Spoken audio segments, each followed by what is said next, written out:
Have you ever wondered what the absolute limits are for which life could actually exist? We find life all over the planet in a multitude of forms and environments that we never thought we would find it in, including highly acidic environments, temperatures so hot that they start to rival the sun, all sorts of things that we find inhospitable. But what if we actually had organisms that existed purely in the place of human thoughts? So, in the world that your dreams and that communication takes place in. Well, what if not only did they exist there, but they could actually hunt us and affect us without us even realizing what they're doing?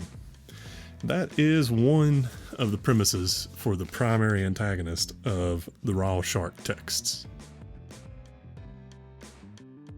Okay, before we get started, let's read the synopsis of the book. Eric Sanderson wakes up in a place he doesn't recognize, unable to remember who he is.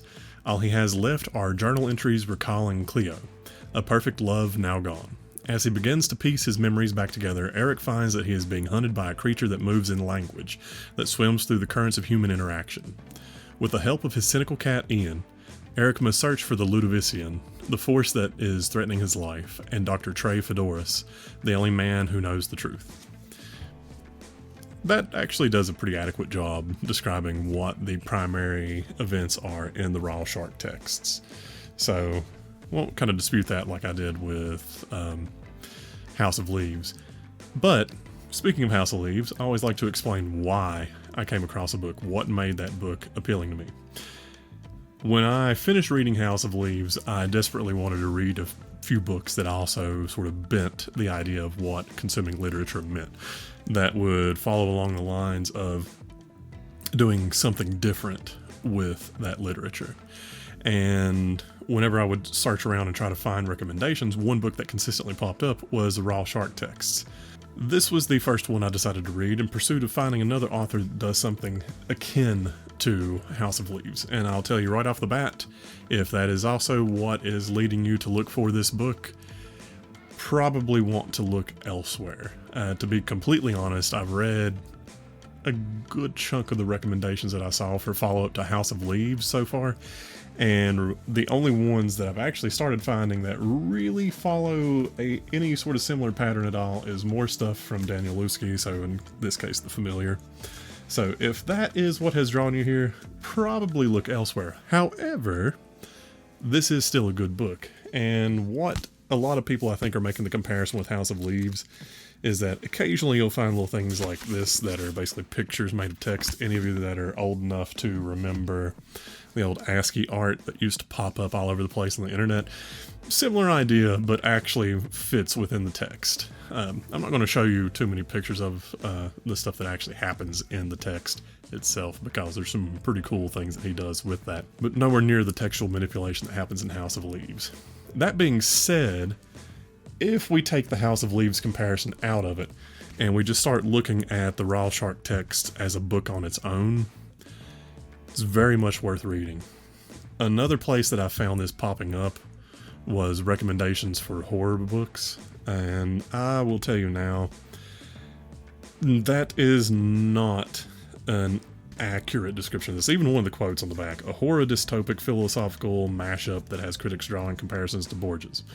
There's not much horror in this. There's a few points where it's kind of suspenseful, yes, but not really horror. At this point, I've been critiquing things being compared to horror enough that I feel like I need to make a list of recommended horror books. And I might do that before the end of the year. Come up with a couple top 10 lists for various genres for the channel. Anyway, not going to get off on tangents here so I don't have to edit them out. This, I would say, is primarily a story about how a man deals with grief from losing someone that he cares deeply about. And the main character is mostly struggling to try to get his memories back. Now, it's mild spoilers moving forward, because I've not really revealed anything that's super spoilery yet. Early on, you find out that what has happened is there's this shark-like creature called the Ludovician that lives within text or within ideas. So it's a thought fish, more or less. There's a bunch of different types of thoughtfish, but Ludovicians are both rare, but also known to be vicious. And what happens is they will attach to a target, like fixate on a target, and then hunt that target until they've successfully consumed it. And as they consume you, what happens is they're consuming your memories. And so the character is experiencing amnesia because he's being attacked by this thoughtfish. And as he gets attacked, he loses a few more of his memories. Now, granted, that is where he wakes up. He wakes up because he's apparently on a number of resets. There's some stuff that happens in the beginning. About the first 100 pages really are just establishing what's going on with the character before the adventure starts properly. And it's a very interesting premise because he genuinely doesn't remember anything from his past, but then he starts getting letters from himself. And he's trying to decide whether to trust his past self or just trust his psychiatrist. And there was a decent inner struggle there on that part. Like, the first part of the text is actually relatively slow to develop, and it seems like it's going to be a very detailed, slow burn. And then there's one event that happens that kind of kicks everything into high gear, and from that point on, it's basically a sprint to the end, which I would say is actually to the book's detriment. I know people don't normally like to recommend super, super long books, and there's some literary reasons why publishers will push authors to have shorter books, like generally 400 or less pages. This book, I feel like, would have probably been better if it had been stretched out to be about 700 or 800 pages. Just because the pacing that he had at the beginning was kind of slow, but once you get pulled in, his writing style was good enough that you could stick around with it. I don't think he needed to accelerate the pace as much as he did, and the character development could have had a lot more time to be fleshed out because they were interesting characters, the story was interesting, and the ending was interesting.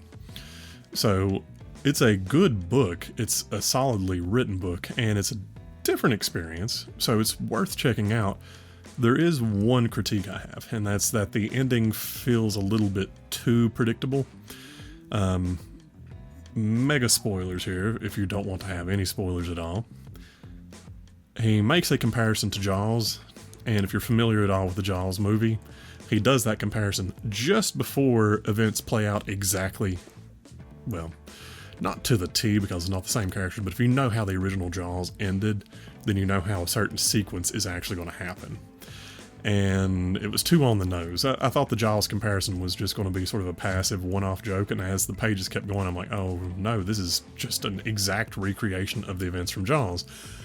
Now, while I didn't particularly care for it being a beat-for-beat sort of remake, given the way the ending actually pans out, I kind of think it's appropriate in retrospect. It's just one of those things that it makes that section slog on a little bit because you know what's going to happen, even if you've not read the book before, if you've watched that movie. If you've not watched Jaws, you're going to have a fun little experience in that section. If you have seen Jaws, you're probably going to have about 30 or 40 pages in a section that shouldn't be boring, be kind of boring because you're going to know exactly what's going to happen until you get past the point where the movie for Jaws would have ended, because there is extension past that. Be very careful not to jump towards the end. This is one of these things where I would highly recommend avoiding spoilers for the ending until you've actually read it, if you plan on reading it, just because that is actually one of the more thought-provoking sections of this book.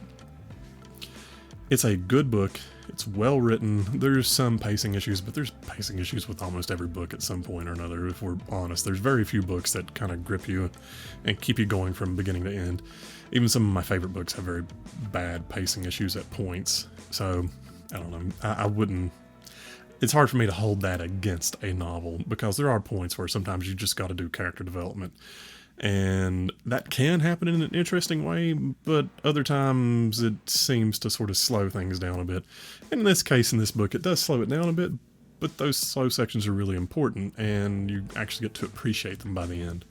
So, highly recommend. On a scale of 1 to Z, it's somewhere between pi and alpha. The book is worth reading, especially if you like different types of books, but go into it with the idea that it's basically a romance novel in the setting of a human dealing with grief and loss. So, as long as you know that going in, and you don't really fall prey to the sort of weird comparisons and the quotes on the back, I think you'll be fine. It's not a horror story, basically, at all. There are sections where there's tension, but thrillers aren't necessarily horror, right? And action movies aren't horror. This fits more into both of those categories than it does horror. Yeah, he's being hunted by a shark, but it's not in a horrific way.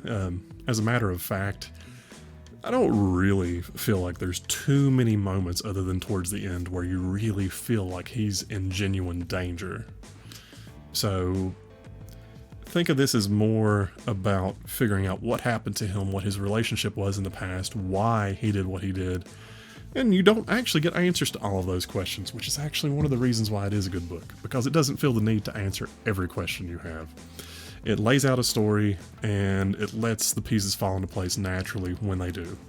And I would recommend it. I think it's a good book.